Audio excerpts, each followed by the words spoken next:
Mukyabagala balungi abeekumira kusenga Face 256 mbaniriza ate nate olunaku olwaleero. Olunaku olwaleero tugenda kutunuulira engeri omukyala gy'atuukamu ku ntikko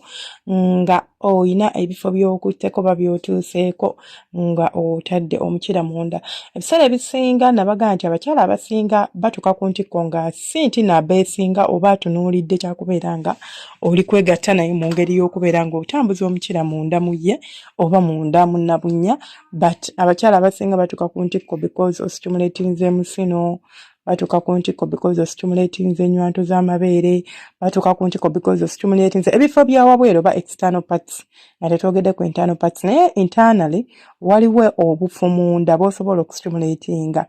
Omukyala nabeera ng'atuuka ku ntikko nti waliwo akasinga abantu abasinga kebamanyi ketuyita G-spot ako buli omu like abantu abasinga bakamanyi nti bw'oba okakutte bulungi oba oba okaweweese bulungi oba okayisizaako omugundi oba okayisizaako omukira bulungi omukyala atuuka ku ntikko. Kiri kirinza okwanguyiza omukazi okubeera ng'atuuka ku ntikko singa oba omukubye akakyabali, singa oba omuweweese ku musino, singa obeera omuweweese ku mabeere, but it's different. Nti omukyala wabanga afuna kye tuyita okutuuka ku ntikko ng'ayita wansi,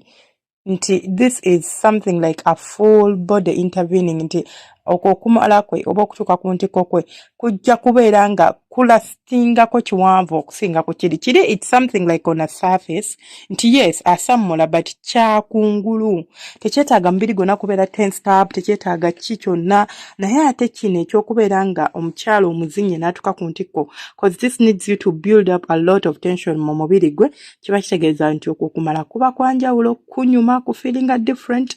And sometimes we need to try it. Abaami ogezaako n'olaba nti mukyala osobola omutuusa ku ntikko mu ngeri ez'enjawulo, n'obeera nga teyalookingira mu nkyabali yokka nti olinamu kuba kakyabali, olinaweeweeta nnywanto z'amabeere, naye waliwo engeri endala. So bwe tuba tutunuulidde akafo ke njogeddeko akasooka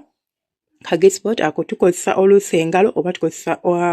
omukira. So twogere ku mukira engeri gy'ogutambuzaamu. Akafo ako kali different oba kali covering, sigenda gamba different, covering okuva ku mukazi omu ku mukazi omulala, like from one woman to another, because nabagamba nabunnya zaffe tezenkana mu buwanvu, mu bugazi, tezenkana. Waliwo abalina empanvu, waliwo abalina ennene, waliwo abalina ennyimpi. Bagamba kali inches 2 ng'oyambuse waggulu oba nga waggulu like upwards ku bisenge bya nabunnya. Bw'oba otaddeyo omukira oba otaddeyo engalo, inches just 2 oba osobola okukafiiringa. Naye waliwo abakyala nga bawanvu nga kafaako osobola okasangamu inches 3 si 2, because buno bonna obufu obuli munda bwe tu stimulating oba bwe tukwatako omukyala n'ayima, bw'oyisaako omukira omukyala n'asamula, it is like buyina engeri gye bukyukakyukamu, nti the more gy'okoma okubeera ng'omukira ogutambuza, the more omukyala gy'akoma okubeera nga muwanvu, nga mugazi, n'obufu buno bukyuka. Positions zisigala ze zimu, but the depth oba obuwanvu bwamu like bukyukakyuka because of this and that. So buli bw'obeera ng'olina omukyala munda oba ng'olina omukyala mu nsonga z'okwegatta nga omukira ogutaddeyo ng'ostimulating akafo ako, olina engeri gy'omuleetera okuwuliramu, but olina okumanya nti gwe ndiiringa naye muwanvu oba mumpi. Osobola okigezesaako ng'oteekayo engalo zo 2 n'ofiiringa ekifo ekyo. Of course it's the texture there oba like empulira gy'ogenda okufiiringa ng'otadde engalo ebeera different okusinziira eno yonna munda. Ntemana munda yonna ina engeri gy'ewulikamu.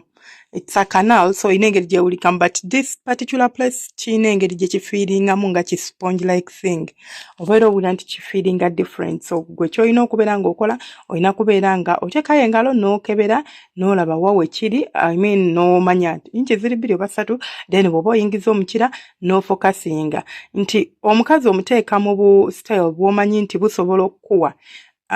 okuwa omwagaanyo okubeera nga oba oyingiza omukira osobola okugupressinga waggulu newalika sport ako n'obeera nga oyisaawo oba nga okuutawo omukira oba nga oteeka yingira fuluma nga oyitisiza ddala awo. Nekirawo oba nga kyekifo kye tutunuulidde ekyo tetuyingiza mukira gwonna, ojja kwetaaga kuyingiza either kitundu kyagwo oba ki, cause normally ekintu ekisinga okustimulatinga munda w'omukyala kyekitwe olaba omutwe gw'omukira naye awo we guyungira awo ku wansi then ne ku mutwe awantu awo wali very very very crucial mu nsonga zino cause walinga walina kahuuku naddala omusajja wabanga musale nti abeera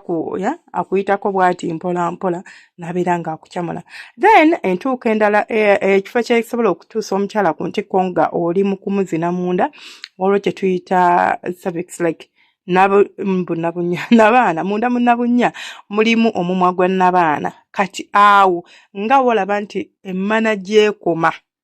weekoma tugambe nti etandika naye weekoma ku kisenge weekoma singa oba osobola okubeera nga mukyala w'omutuuka ekyo nno si buli mukazi nti si buli musajja nti asobola okubeera nga atuusa omukyala ku ntiko nga stimulating kafaako kukka lwaki kubanga kali very sensitive nti bw'oba ng'oli muwanvu nga mukyala wo mumpi ayi tosobola mutuusa ku ntiko nga ku stimulating lwaki kuba oba okubawo bukubi du aba agenda kufuna ki bulumi aba tagenda kunyumirwa ate okunyumirwa olina kubeera ng'okoonawo mpola mpola mpola mpola mpola mpola omukyala okubeera ng'agenda kunyumirwa like okoonako bukoonyi bwoti kitegeeza nti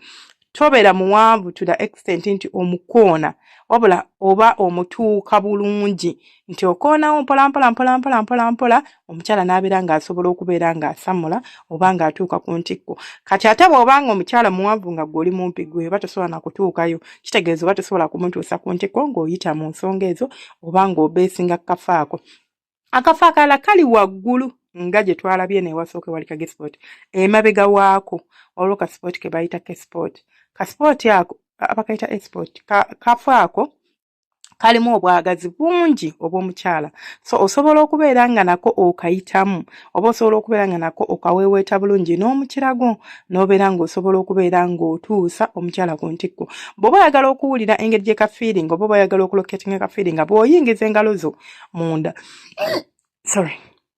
mbagambe ziba inchi 2 ku mukyala ali average inchi 2 okubeera ng'osobola okusportinga ekifo kye kyenasoose okwogerako kati then kano kenjogerako ojja kusindika engalo zo kitegeeza zonna ziyingize oyite ku kano emabega waakano akasooka ke tuyita kagespoot emabega waako gy'ogenda okusanga kaspoot kano kenjogerako kitegeeza nti omukira oba oli wabadde oyingizaayo kitundu ogenda guyingizaayo gonna waliwo abakyala abasobola okufuna kye tuyita full body like n'amala nga omubiri gwonna guli involved saagala kozesa luzungu ngezaako luyitaayitako bwe nti naye like n'amala nga omubiri gwonna guli involved mu nsonga zino kitegeeza omusajja abadde amuzina abadde astimulating obufo buno bwonna omulundi gumu nti bwonna abadde abuyitako bwonna omulundi gumu nga buweeweeta omukyala asobola okutuuka ku ntikko kuba omukyala asobola okusamula mu nsamula gy'otamulabangako asobola okunyumira tolaba although kizibu si kyangu sigenda kibafuulira kyangu basigenda kubeera nga nsomesako magambe kyangu kakati bw'otuuka n'omuweeweeta n'ayima teekayo olugalo kola bubububu omukyala ajja teekayo omukira dadadada omukyala ajja kubeera asamula mangu nedda si kyangu nga bw'osobola okukirowooza of course kitwalamu akaseera naye osobola okuba omukyala kye tuyita full body orgasm nti eyo yeemuleetera oba okumala okumuleetera okubeera ng'asamula ng'awulira bulungi ng'atuuka ku ntikko then waliwo akafo akaleera omwami kasobola okustimulatinga kyova nze nabagamba bw'oba oli mu kwegatta n'omukyala oba bw'oliba oli mu nsonga z'okwepimpina making sure omukira togusimba busimbi this is why they tell you zina ku bisenge kubanga obwagazi tebuli wano wakati gwe wooli nti nkoziko nga kyo aiminga nti aiminga kukuba ku mumwa gwa nabaana obeere ng'omusamuza mu ngeri ng'eyo which is not possible for most of the men nti ne bw'obanga ebiseera ebisinga omusajja ali abamu muli below average naye bw'obanga oli ku average osobola okwesanga era ng'ekifo ekyo tokikubyeko nga bw'olina kikubako nti either ogufumitayo bufumisi either okonkonayo bukonkonyi kugamba kiba kigenda kubeera nga kimuyamba oba nga kimuleetera okubeera nga bw'oba omuzingamba oba omuzina bisenga okubeera nga asobola okusamula naye bw'oba nga gw'oli mu bbanga muuzannyira omukyala ne bw'aba mugazi atya making sure nti otambuza ekiwato ebyo ekizibu ekibaleetera okubeera ng'ofumita wamu era ng'ofumita wakati kwe kubeera nga oli mu rhythm yemu okola eno di olina rhythm eyo gye mutambuliramu ta nedda naye bw'oba ng'ozunza ku kiwato n'okizza eno n'onyoola n'okola otya omukyala agenda kubeera ng'asammula kubanga ogenda kuba okuwona ku bufu obutuufu akafo akalala ke mba njogerako kali wansi like wansi tulina obufu obulala bubiri wansi ddala like up and down buli bwe kisoose okulaba bubiri bubadde waggulu then wabeerayo akalala akali eri omumwa gwonna bande ne waliwo akafo akali wano wansi ke bayita kesport ako nno kostimulatinga n'obeera ng'omukyala osobola okubeera ng'omuyimya nti omukira oba oguyingizayo ogupressinga wansi oba ogunyigira wansi omuteeka mu buseera obumanya nti munyigira like omukira like gubeesinze nnyo wansi oba gutudde nnyo wansi eno n'otandika okubeera ng'okola ki ng'omugira omukyala n'abeera ng'asammula munzikirize enkomawo temuddayo subscribing liking no commenting omukama bankumire abanjagalire mubeere bulungi temujjanga okwo